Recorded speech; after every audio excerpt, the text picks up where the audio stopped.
Assalamualaikum students, how are you all? Today we are going to discuss our next topic, that is group number 4 elements.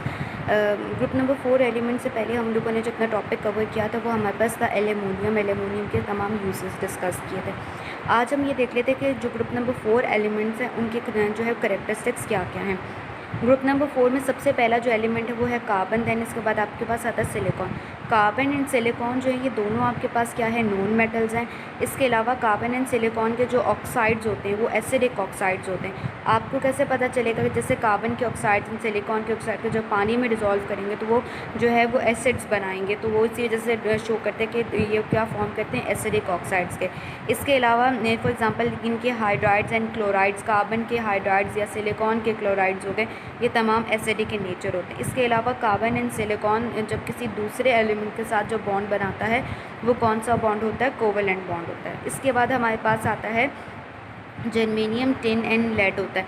ये तीनों वो elements हैं जो आपके पास कौन से किस नेचर के होते हैं, एम्फोटेरिक इन नेचर के होते हैं। यानी कि ऊपर वाले कार्बन सिलिकॉन जो एसिडिक ऑक्साइड्स बनाते हैं, मगर इनकी नेचर आपके पास कौन सी होती है, एम्फोटेरिक नेचर होती है। इसके अलावा आपके पास कार्बन सिलिकॉन एंड जर्मेनियम जो है, ये जो शुरू के जो पहले 3 एलिमेंट्स हैं ये क्या करते हैं कि इनके आउटर मोस्ट शेल में 4 इलेक्ट्रॉन्स होते हैं। देखिए ग्रुप नंबर 4 का मतलब है कि आउटर मोस्ट शेल में कितने इलेक्ट्रॉन्स हैं, 4 इलेक्ट्रॉन्स हैं।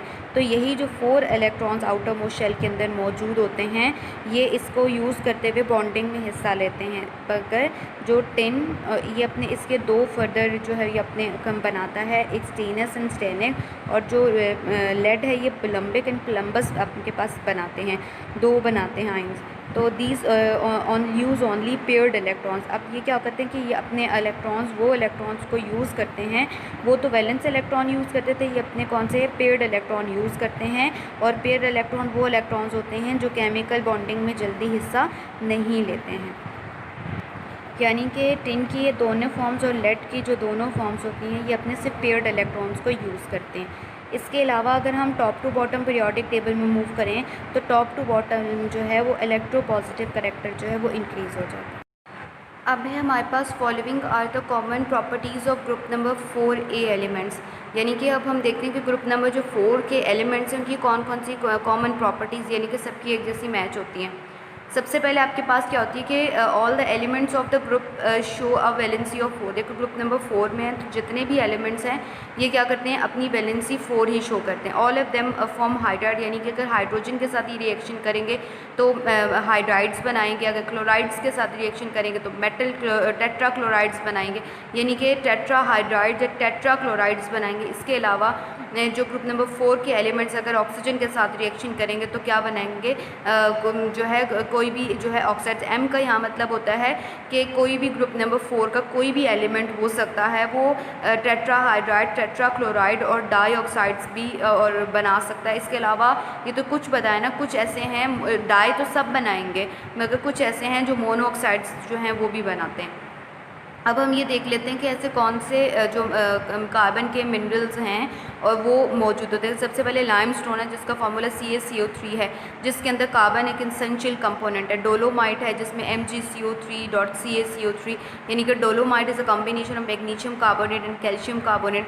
इसके अलावा मैग्नीसाइड जो है इसका फार्मूला था MgCO3 आता है। यानी कि ये 3 आपके पास ऐसे हैं जो कार्बन के क्या कहलाते हैं, मिनरल्स कहलाते हैं। यानी कि ये तमाम वो मिनरल्स हैं जिसमें कार्बन एक ऐसा एसेंशियल कॉन्स्टिट्यूएंट के तौर पर मौजूद होता है। अब आपके पास ये जो टेबल है ये बहुत इंपॉर्टेंट है। बोर्ड के अंदर इस टेबल से रिलेटेड जो है वो MCQs आते हैं और ECAT MCAT में भी इससे रिलेटेड MCQs ज़रूर आते हैं। नेक्स्ट हमारे पास है ऑकरेंस ऑफ सिलिकॉन। हम देख लेते हैं जो सिलिकॉन जिसको हम आम कहते हैं, वो आपके पास सिलिकॉन का मतलब होता है आपके पास simple SI। The silicon is very abundant, about 25% of the mass of the earth crust being due to this element। हमारे पास कार्बन के नीचे जो एलिमेंट होता है वो सिलिकॉन जो है वो तकरीबन 25% जो है वो अर्थ क्रस्ट के अंदर मौजूद होता है। Silicon unlike carbon is not found in the free state. Silicon जो है वो फ्री स्टेट में तो नहीं होता मगर किसकी फॉर्म में, किसी दूसरे कंपाउंड्स के साथ मिलकर एज अ कंपाउंड की फॉर्म में मौजूद होता है। Silicon is found as a major constituent of rock either in the form of silica और सिलिकेट, यानी कि रॉक्स का सबसे अहम हिस्सा होता है, बेशक वो हो सकता है कि वो सिलिका यानी कि सिलिकॉन डाइऑक्साइड की शक्ल में हो या सिलिकेट यानी कि SiO3 की शक्ल में हो। तो सिलिकॉन जो है ये सिलिका और सिलिकेट दोनों की फॉर्म में अर्थ क्रस्ट पे मौजूद होता है। अब आपके पास सिलिकॉन के जो मिनरल्स की फॉर्म में होते हैं वो एनासाइड्स होते हैं, जियोलाइट्स होते हैं, केओलाइंस होते हैं, टैल्क आते हैं। ये तमाम वो हैं जिनके अंदर जो है सिलिकॉन एक एसेंशियल कॉन्स्टिट्यूएंट के तौर पे मौजूद होता है। Most of the mineral other than sulphides, sulphates, phosphates, carbonate contain high portion of silicon, यानी कि इनके अलावा sulphide, sulphates, phosphate and carbonates के अलावा जो इतने भी प्रोपोर्शन में आपके पास जो एलिमेंट मौजूद है वो कौन सा है, सिलिकॉन है। As oxide it is found in quartz in the form of in following form. Quartz असल में crystalline form of silicon dioxide होती है। अब हम ये देख लेते हैं कि जो ऑक्साइड्स हैं मतलब सिलिकॉन के जो किस किस फॉर्म में होते हैं। अब क्वार्ट्ज आपके पास क्या होता है, अगर कोई पूछता है कि व्हाट इज़ क्वार्ट्ज है तो आप ये कहेंगे कि सिलिकॉन डाइऑक्साइड की जो क्रिस्टलाइन फॉर्म है वो आपके पास क्या कहलाती है, क्वार्ट्ज कहलाती है। सबसे पहले रॉक क्रिस्टल में हमारे पास एम मिथाइल क्वार्ट्ज होता है जो वॉयलेट कलर का जो है ये होता है क्वार्ट्ज होता है, यानी कि आम तौर पे हम ये कह सकते हैं कि ये स्टोन्स होते हैं। सिलिकॉन डाइऑक्साइड क्रिस्टलाइन फॉर्म में डिफरेंट कलर्स में या डिफरेंट स्टोन्स की शक्ल में, असल में स्टोन्स की शक्ल है। स्मोकी क्वार्ट्ज जो है ये ब्राउन ट्रांसपेरेंट कलर का होता है। इसके अलावा रोज़ क्वार्ट्ज हैं। मिल्की क्वार्ट्ज जो है ये आपके पास होता है, ख़ास तौर पे जो मिल्की क्वार्ट्ज होता है तब पहना जाता है अंगूठियों के अंदर जब आपने जो है वो स्ट्रेस को रिलीज़ करना हो इस वक्त। इसके अलावा sand is largely silicon dioxide, इसके अलावा जो हमारे पास रेत है वो सिलिका ही है, सिलिकॉन डाइऑक्साइड सबसे ज़्यादा मौजूद है। इसके अलावा opal is an hydrated variety of quartz है, यानी कि ओपल में होता तो वो क्वार्ट्ज है, सिलिकॉन डाइऑक्साइड ही होता है मगर वो हाइड्रेटेड यानी कि जिसके साथ वाटर मॉलिक्यूल अटैच होता है। इसी वजह से जो ओपल जो है वो ऐसा स्टोन है जो मल्टी कलर्ड के अंदर मौजूद होता है। नेक्स्ट हमारे पास है पेक्यूलियर बिहेवियर ऑफ कार्बन। देखिए हमने प्रीवियस चैप्टर में पेक्यूलियर बिहेवियर ऑफ लिथियम पढ़ा था, बेरिलियम पढ़ा था। अब हमारे पास ग्रुप नंबर 4 में जो है peculiar behaviour of even boron भी था, पेक्यूलियर बिहेवियर ऑफ अब हम कार्बन देखते हैं कि ये ऐसे कौन से करेक्टर्स हैं जिसकी वजह से ये सबसे अलग है अपने ग्रुप मेंबर्स में। सबसे पहले हम लोग देख लेते हैं कि carbon and silicon are non metal while other members of the family are metalloids and metal. इसके अलावा अगर हम सिलिकॉन का लफ्ज़ स्किप भी करते हैं तो ये पता होना चाहिए कि कार्बन नॉन मेटल है और ये बाकी इसके rest of the members metalloids या मेटल्स हैं। कार्बन के अंदर एक एबिलिटी होती है जिसको हम कैटिनेशन कहते हैं। कैटिनेशन का मतलब होता है सेल्फ लिंकेज, यानी कि एक कार्बन दूसरे कार्बन के साथ जो लिंक्ड होता है उसको हम क्या कहते हैं, catenation. Carbon has a tendency to form long chains of identical atom, यानी कि एक कार्बन दूसरे कार्बन के साथ जोड़ के लंबी लंबी चेन्स बनाता है। The type of linkage identical atoms with each other is called catenation या लेस सेल्फ लिंकेज, यानी कि इसमें हम ये कह सकते हैं कि एक कार्बन दूसरे कार्बन के साथ इस तरह से लॉन्ग चेन्स बनाता है तो इसको सेल्फ लिंकिंग को या कैटिनेशन कहते हैं। The property of catenation decreases from moving down the group, यानी कि कार्बन टू लेड, यानी कि अगर आप टॉप टू बॉटम यानी कि टॉप पे कार्बन है नीचे आपके पास लेड है तो टॉप टू बॉटम जाएंगे तो कैटिनेशन की प्रॉपर्टी डिक्रीज हो जाती है। The maximum tendency of catenation associated with carbon from on the basis of compounds carbon compound while constitute organic compound. अब आप देखिए यही कैटिनेशन की ही वजह से जो कार्बन जो है ये केमिस्ट्री की एक नई ब्रांच को बनाता है, that is called as a organic chemistry. Next हमारे पास है compounds of carbon and silicon. सबसे पहले हम कार्बन के कंपाउंड्स लेते हैं। हमारे पास कार्बन जो है वो इसके जो ऑक्साइड्स है वो 3 होते हैं। सबसे पहले carbon monoxide, carbon dioxide and carbon suboxide, यानी कि C3O2 है। अच्छा, अब हम सबसे पहले देख लेते हैं कि हमारे पास जो कार्बन मोनोऑक्साइड है उसका स्ट्रक्चर कैसा होता है। Carbon monoxide is a diatomic at molecule, यानी कि एक ऐसा मॉलिक्यूल जिसमें सिर्फ 2 एटम्स है, having a triple bond between the 2 atoms is very slightly polar. अब क्या होता है कि 2 एटम्स तो हैं मगर इनके बीच में ट्रिपल बॉन्ड होता है। वैसे अगर हम सोचें कि कार्बन के बीच में और किसी के साथ वो ट्रिपल बॉन्ड नहीं बनाता, मगर अब हम ये देख लेते हैं कि ऐसी कौन सी रीज़न है जिसकी वजह से ट्रिपल बॉन्ड बनाता है। अब ये देखिए स्लाइटली पोलर क्यों होता है। देखिए कार्बन और ऑक्सीजन की इलेक्ट्रोनेगेटिविटी का डिफरेंस है, तो जब इलेक्ट्रोनेगेटिविटी का डिफरेंस होने की वजह से ये पोलर बन जाता है। इसके अलावा देखिए ऑक्सीजन के पास ना आपको पता है 2 पेयर ऑफ इलेक्ट्रॉन्स होते हैं अब ये जो कार्बन है ना, अब इसने क्या करना होता है कि अब इसके पास जो है ये अपने 2 पेयर्स ऑफ इलेक्ट्रॉन जो है ना ऑक्सीजन इसको कम्प्लीटली देता है, यानी कि इसमें कोऑर्डिनेट कोवेलेंट बॉन्ड बनता है, जैसे पेयर ऑफ इलेक्ट्रॉन जो ऑक्सीजन जो है वो कार्बन को कम्प्लीटली डोनेट कर देता है। इसी वजह से जो है ये इनके बीच में ट्रिपल बॉन्ड बनता है। इसके अलावा अगर हम कार्बन मोनोऑक्साइड का स्ट्रक्चर देखें तो ये शो करता है कि इसका जो डायपोल मूवमेंट है वो बहुत ज़्यादा लार्ज होता है इसी वजह से, बट इनफैक्ट द मॉलिक्यूल्स है स्मॉल डायपोल मूवमेंट है। यानी कि इसका कहने का मकसद है कि the above structure that from the above structure that the molecule should have large dipole movement, यानी कि स्ट्रक्चर देखते हुए हमें पता होना चाहिए कि इसका लार्ज डायपोल मूवमेंट होना चाहिए, मगर इनफैक्ट ये मसला ये आ रहा है कि इसका डायपोल मूवमेंट 0.12 dBi होता है, यानी कि इसका डायपोल मूवमेंट कम है। नेक्स्ट हमारे पास टॉपिक है स्ट्रक्चर ऑफ कार्बन डाइऑक्साइड। ये एक्सरसाइज का क्वेश्चन नंबर 10 का ए पार्ट से रिलेटेड है। Carbon dioxide exist in gaseous state in linear molecule. Linear molecule का क्या होता है कि इसका मतलब ये होता है कि ये फॉर एग्जांपल ये कार्बन है तो इसके साथ 2 ऑक्सीजन एटम मौजूद है, यानी कि एक कार्बन इसके साथ भी डबल बॉन्ड और एक कार्बन इसके साथ भी डबल बॉन्ड बनाता है। The observe carbon oxygen bond distance is 115 picometre and is in agreement with the structure shown. इसका मतलब है कि इन कार्बन और ऑक्सीजन के बीच का जो बॉन्ड डिस्टेंस है वो 115 पाइकोमीटर है।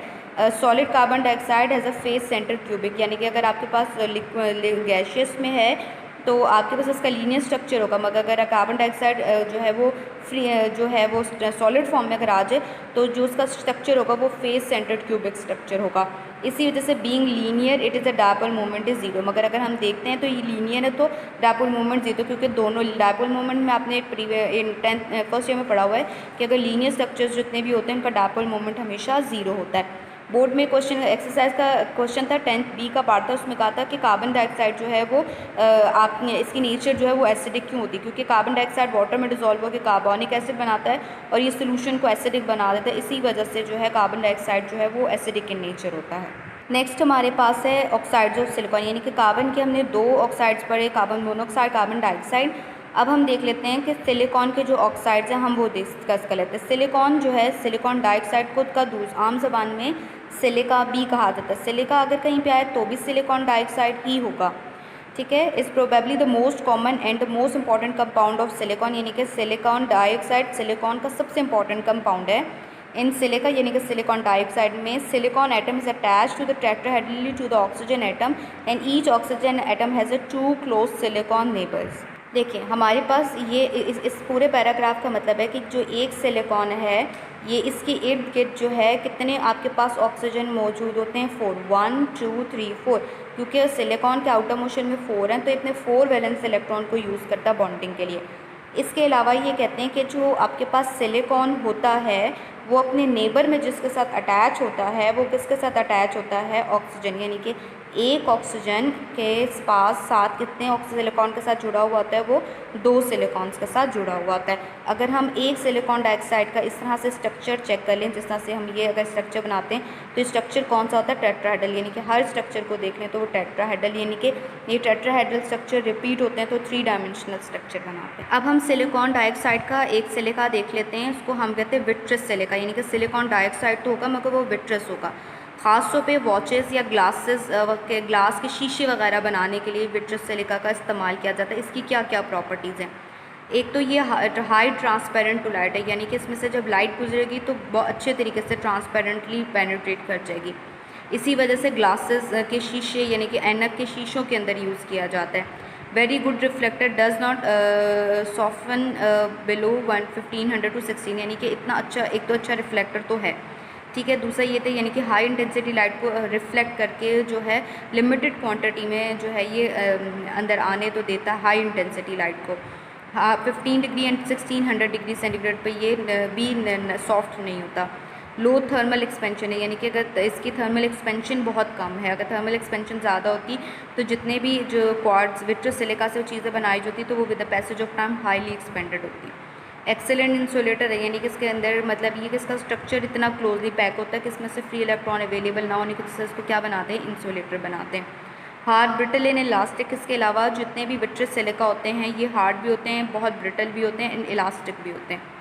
इसके अलावा हमारे पास जितने भी विट्रियस सिलिका होते हैं insoluble in water and inert towards many reagent. इसके अलावा मतलब है कि ये पानी में देखा जाए तो ये पानी के अंदर जो है वो वाटर सॉल्युबल नहीं होता, ठीक है। 3 डायमेंशनल स्ट्रक्चर है जो इवन पानी भी इसके 3 डायमेंशनल स्ट्रक्चर को नहीं तोड़ सकता। देखें 15 to 1600 डिग्री भी इसके स्ट्रक्चर्स नहीं तोड़ सकता, तो पानी तो दूर की बात है।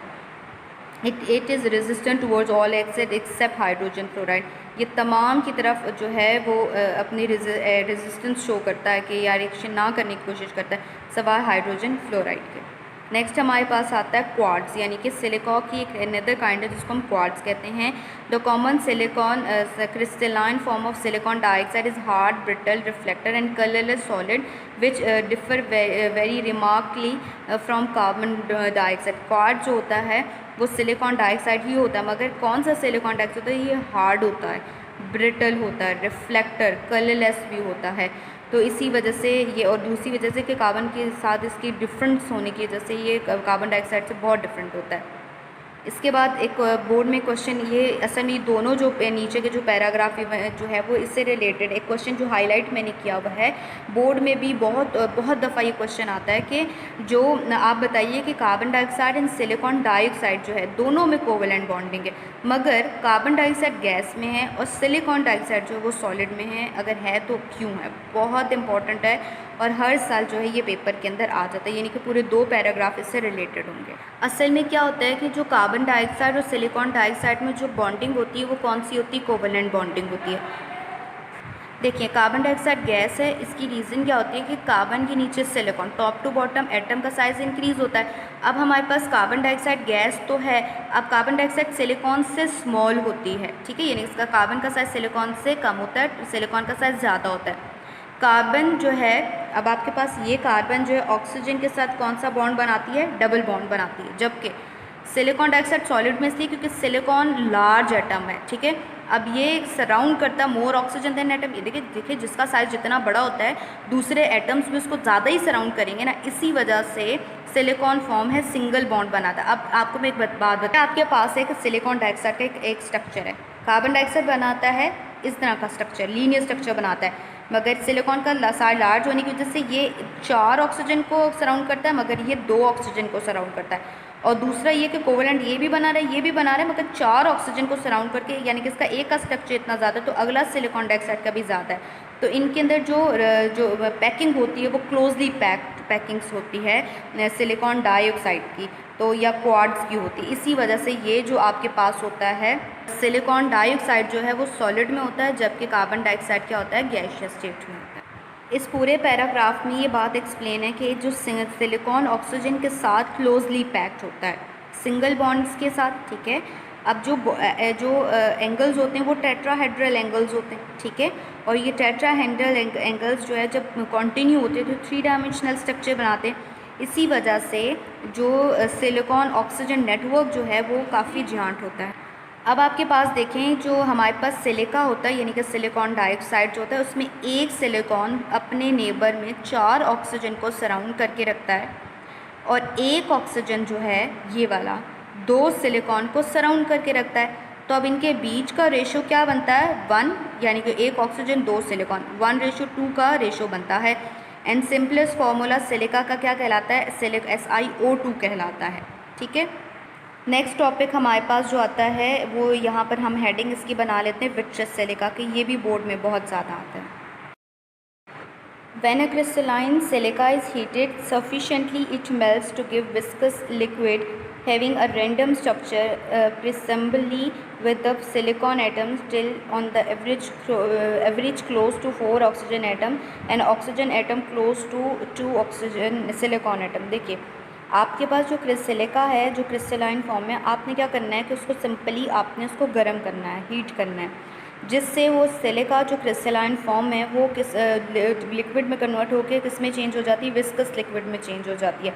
अब जब वो विस्कस लिक्विड में चेंज हो जाती है तो उसका स्ट्रक्चर जो क्रिस्टलाइन में जो 3 डायमेंशनल है वो रैंडम स्ट्रक्चर में आ जाता है। अब क्या है कि बेशक वो स्ट्रक्चर रैंडम में आ जाता है, मगर सिलिकॉन जो और ऑक्सीजन के साथ के जो 4 ऑक्सीजन एटम भी वैसे पहले की तरह ही जुड़े हुए हैं, और एक ही ऑक्सीजन 2 सिलिकॉन एटम्स को ज्वाइन करते तो वो भी सब ऐसे ही है, मगर सिर्फ ये क्या है कि स्ट्रक्चर जो है वो थोड़ा सा चेंज हो जाता है, that is random structure. When the liquid silica is cooled at does not crystallise readily. अब आपने बस जो सिलिका आपने को वो मेल्ट कर लिया, अब वो क्रिस्टलाइज जल्दी नहीं होता। जब हम when it is usually undercooled tremendously and eventually become rigid without having a undergone orientation to a regular crystal pattern. जब हम इसको ट्रेमेंडसली ठंडा करते हैं और आखिरकार जो जब वो ठंडा हो के कूल हो जाता है तो उसकी जो ओरिएंटेशन जो है वो रेगुलर क्रिस्टल्स की तरह नहीं होती। अब वो जो स्ट्रक्चर होता है उसका क्या बनता है, rigid structure. So the rigid this rigid highly अंडरकूल liquid is called vitreous silica और ग्लास सिलिका ग्लास। तो ये जो रिजिड स्ट्रक्चर होता है ये क्या कहलाता है, जब अंडर कूल किया जाता है तो उसको हम विट्रस सिलिका या हम इसको क्या कहते हैं, ग्लास सिलिका कहते हैं।